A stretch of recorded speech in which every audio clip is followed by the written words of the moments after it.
Une fois, notre Seigneur Jésus fut ainsi tant par les Juifs. Ils faisaient semblant d'être de bonnes personnes. Mais quel était leur but? Ils voulaient prendre le Christ en défaut. Et de plus, ils voulaient lui tendre un piège pour que le Seigneur Christ y tombe.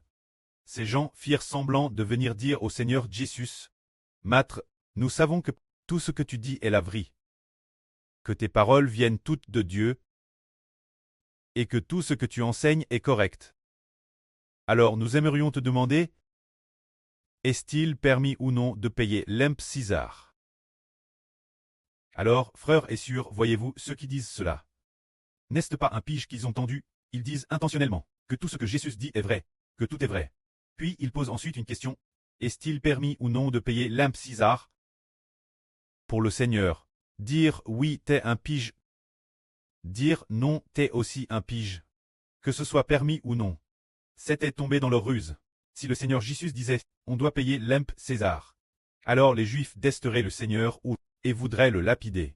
Car l'empereur César, les impôts étaient trop lourds. Les Juifs, l'origine ne voulaient pas payer donc.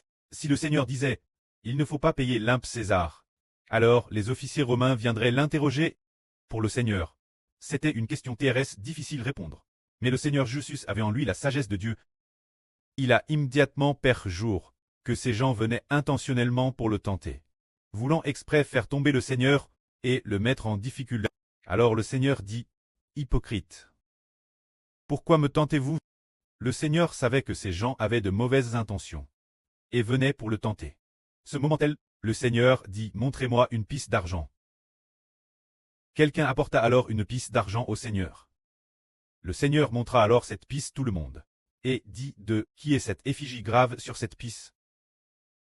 et de « Qui est cette inscription ?» Ils répondirent tous de César. Alors le Seigneur dit, « Par conséquent, ce qui appartient César doit être rendu César, et ce qui appartient Dieu doit être rendu Dieu. » En répondant ainsi, le Seigneur Jésus ne laissa aucune prise aux autres. Il a dit que ce qui appartient César doit être rendu César, ce qui impliquait « Ah, l'argent que vous utilisez, ce sont des pièces de César. Alors il faut certainement payer l'impôt, et ce qui doit être rendu Dieu doit aussi être rendu Dieu. Chaque jour vous entendez parler du service de Dieu. Cela doit être rendu Dieu. Ainsi il n'offense pas César, tout en pouvant glorifier Dieu. C'est ainsi que ce que le Seigneur Jésus-Christ a fait démontre la foi une sagesse avise, et une action d'une pureté innocente.